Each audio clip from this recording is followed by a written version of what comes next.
The first scene of Act 3 in Chapter 12 has shown us, through symbolic drama, the nature of the cosmic conflict in these last days in which we're caught up and which actually has a spiritual dimension.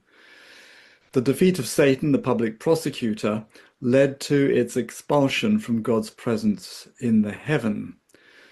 And by that I mean that spiritual dimension. And it's his restriction to the earthly sphere, the sphere of form and of appearances, which will ultimately be the earth dwellers' greatest woe. Now, how that turns out to be the case is revealed in chapter 14. Meanwhile, it appears that Satan's restriction to earth and the fact that it knows that its time is short means that its fury is vented against the faithful. So the situation is well illustrated by the church in Pergamum, to whom the message is, I know where you live, there where Satan has his throne. Chapter 2, verse 12 to 17. So in chapter 13, this is an expansion of chapter 11, verse 7, which introduces us to the beast that comes up from the abyss, which is spoken of here as the sea, and which makes war on the prophetic witnesses. Now, the abyss is a way of talking about the depths of human consciousness, both collective and personal. It's the sump into which drain all the dregs of human pain. Out of that pain, and often unconsciously buried, comes the occasional outbursts of madness in human behavior, which we are seeing quite a lot of these days. So this passage reveals that the real nature of false regimes and false religion that are both perversions and parodies of the real thing. So we will look first at the perversions of government and religion represented by these two beasts, and then at the ways in which they parody the real thing. So we'll conclude by asking what the message is for us today. And I saw a beast rising out of the sea, having 10 horns and 7 heads. And on its horns were 10 diadems, and on its heads were blasphemous names. And the beast that I saw was like a leopard. Its feet were like a bear's, and its mouth was like a lion's mouth. And the dragon gave it his power, and his throne, and great authority. Now one of its heads seemed to have received a deathly blow, but its mortal wound had been healed. In amazement, the whole earth followed the beast. They worshipped the dragon, for he had given his authority to the beast. And they worshipped the beast, saying, Who is like the beast, and who can fight against it? Who is like the beast? But the beast was given a mouth, uttering haughty and blasphemous words, and it was allowed to exercise authority for 42 months. It opened its mouth to utter blasphemies against God, blaspheming his name and his dwelling, that is, those who dwell in heaven. And also it was allowed to make war on the saints and to conquer them. It was given authority over every tribe and people and language and nation, and all the inhabitants of the earth will worship it. Everyone whose name has not been written on from the foundation of the world in the book of life of the Lamb that was slaughtered. Now the Antichrist is found in many guises throughout history. We're speaking of world domination systems. Here they are depicted as a beast that rises out of the sea. And of course, as I think I said last video, the image is based on the 4 beasts of Daniel 7, combined into one with features of each. The sea represents the heaving mass of humanity, the movements of the nations, and the heaving reservoir of human evil in the heart of the nations. And this is the surface of the abyss to which I referred earlier. Whereas God's realm is ruled over by the Son of Man, the archetypical ideal human, the kingdom of Satan is ruled by that which can only be described as beast-like. Subhuman. It is beast-like in that it blasphemes God. It is beast-like in that it exercises its power by killing the saints. And it's beast-like in that it imposes its will on the whole of humankind, or dupes people into believing its narrative. So in what way might we be seeing this in Western society or in the world, I should say, today. Then I saw another beast that rose out of the earth. It had 2 horns like a lamb, and it spoke like a dragon. It exercises all the authority of the first beast on its behalf, and it makes the earth and its inhabitants worship the first beast, whose mortal wound has been healed. It performs great signs, even making fire come down from heaven to earth in the sight of all. And by the signs that it is allowed to perform on behalf of the beast, it deceives the inhabitants of the earth, telling them to make an image for the beast that has been wounded by the sword and yet lived.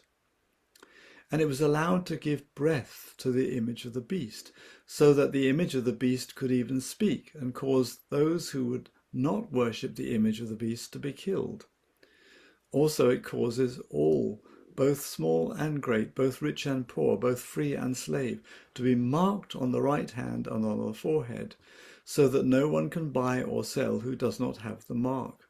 And that is the name of the beast, or the number of its name. This calls for wisdom.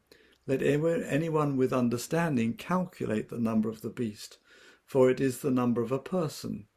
Its number is 666. The second beast comes out of the earth. Worldly wisdom is spoken of as earthly wisdom. That means it is wisdom that does not take into account that heavenly dimension. It's purely human. Its main role is to encourage the worship of the first beast, which is what the emperor cult of the day did, in which case John may have had the local representatives of the cult in mind when he saw it arising from the earth, i.e. mainland Asia Minor, where the 7 churches he was writing to were. Whereas the first beast, representing the central government of Rome itself, was across the sea. Well, whatever, but in what way are we seeing the equivalent of an emperor cult today? The beast and the dragon act with a unity that is akin to the oneness between God the Father and God the Son. The slander of the beast is also in keeping with the character of the devil. So just as God became incarnate in the Son of Man, so Satan incarnates himself in human institutions and governments that have a beast-like subhuman character. This is not to say that all political institutions or regimes are totally satanic. John was not equating the beast with government as such, and Paul acknowledged that the God-given role that governments have in providing security for human flourishing in Romans 13. But whenever a governing authority accepts from the devil or the accuser or slanderer what Jesus rejected in the wilderness, that is, glory and power in exchange for allegiance, then it opens the door to becoming the incarnation of Satan's kingdom. And if it chooses to operate in Satan's ways, it oversteps the boundary of its legitimate authority. In John's day, Roman emperors had begun to assume the title of divinity, hence the reference to each head having a blasphemous name. And there are people who've worked out what the heads are in terms of the Roman emperors that John may be having in mind.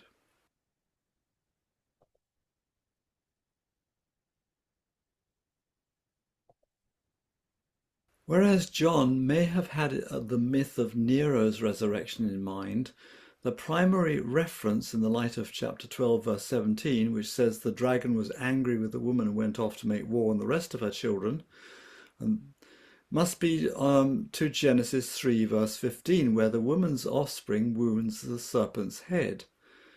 The wound is literally, and in Greek, the same word as plague at chapter 11, verse 6, which says they have authority to shut the sky so that no rain may fall during the days of their prophesying, and they have authority over the waters to turn them into blood and to strike the earth with every kind of plague as often as they desire. So Nazism and fascism, for example, may have received a fatal wound in the Second World War. But the spirit of these two forces lived on and is being reincarnated or resurrected in new forms. The question is in using violence to defeat Nazism in Germany, did we really win the war? And how did the church in Germany act then? And how should it act now, or how should we act now, given that we are faced with a rise in fascist influence today?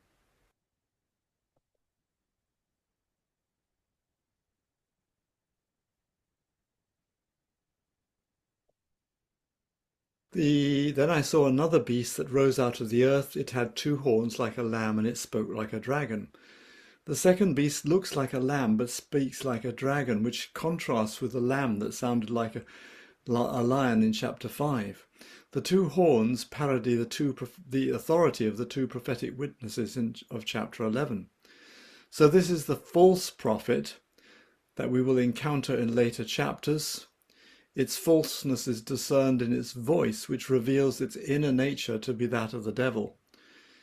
Recall Jesus' warning, beware of false prophets who come to you in sheep's clothing, but inwardly are ravenous wolves, in Matthew 7:15.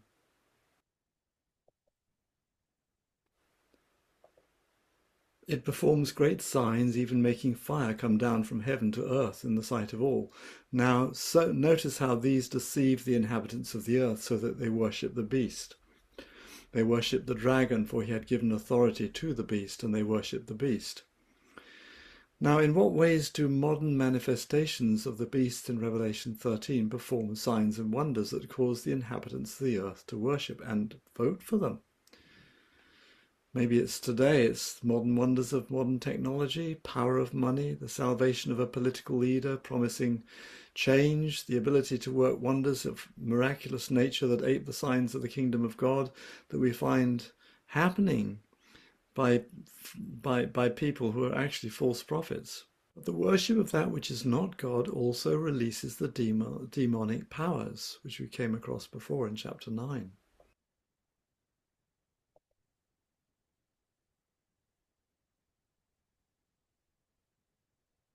So we've seen that the beast, or the beast and the dragon can only make what I would call copies of the genuine. They're not the genuine article at all, but they look genuine on the outside, and so they deceive people.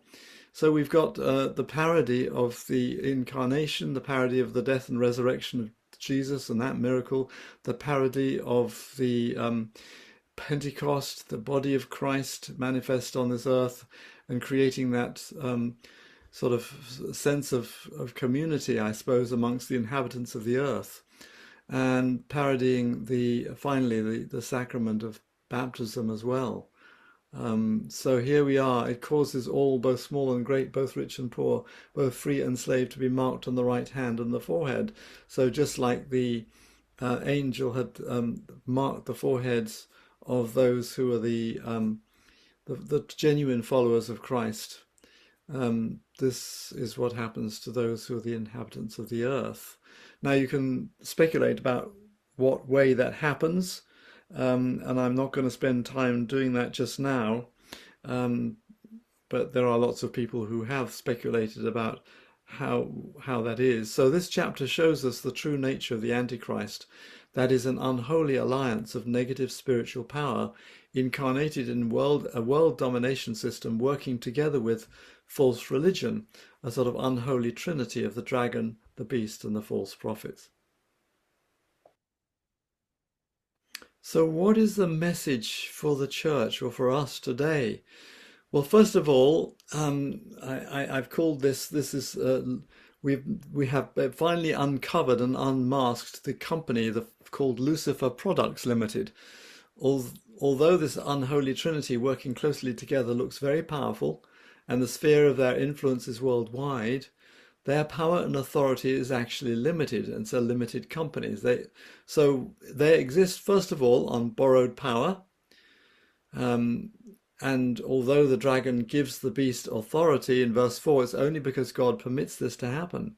Hence the passive of divine action, was given, is used when speaking of the authority and power that the beasts receive. He is also given the power to make war against the saints and to conquer them. In verse 7, but though he may harm their bodies, his blasphemies carry no weight in heaven since he has been ruled out of court. He also exists on borrowed time. The time period, 42 months, equivalent to 1,260 days or 3.5 years, which we find in verse 5 and earlier in chapter 11 as well. This is also the time given to the witnesses to witness. So when the inner life of the church is kept safe in the desert, which we come across in the verse 14 of chapter 12, the beasts exercise their powers only in the period that God has ordained for the last days. And since this is the same period as God gives for his witnesses to witness, one is forced to conclude that the beast and the witnesses are active at the same time.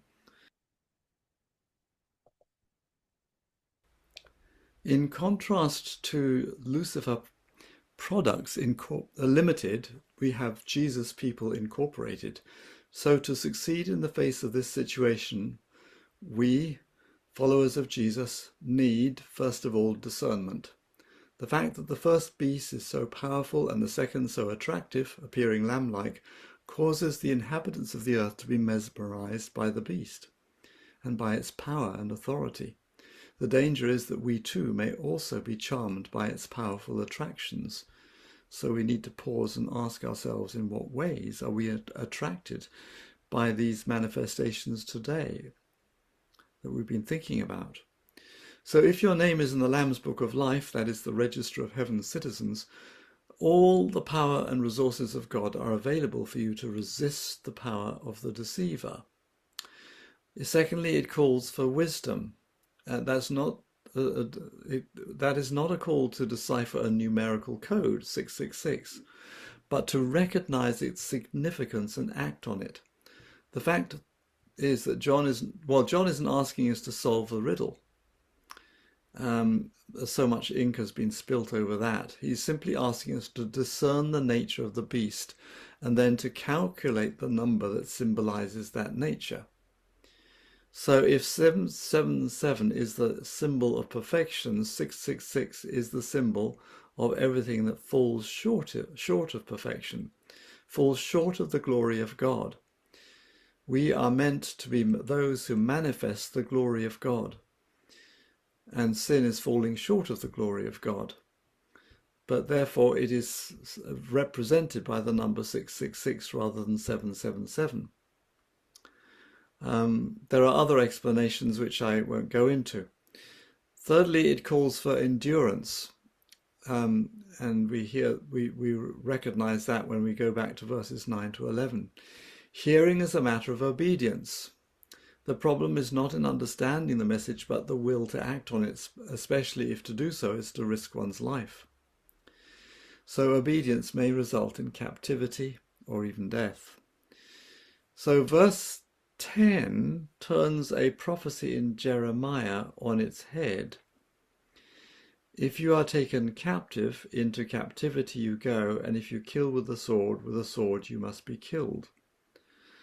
Now, in Jeremiah, these words are spoken of God's judgment on sinners, which is now irrevocable. Hence, that same judgment, having been borne now by Christ on Calvary, is also borne by the faithful. Their bearing of this cup, though, is not redemptive in the way that that of Jesus Christ was. For as we shall see in the next act, the blood of the martyrs turned out to be the cup of God's wrath. So Satan conquers by killing and the saints conquer through dying. In this way, the action of the inhabitants of the earth is actually self-destructive. So neither saving one's life by compromising our allegiance to Christ, that is, nor violent resistance are options for the follower of Jesus, as verse 10 makes clear. Persecution tempts us in two ways.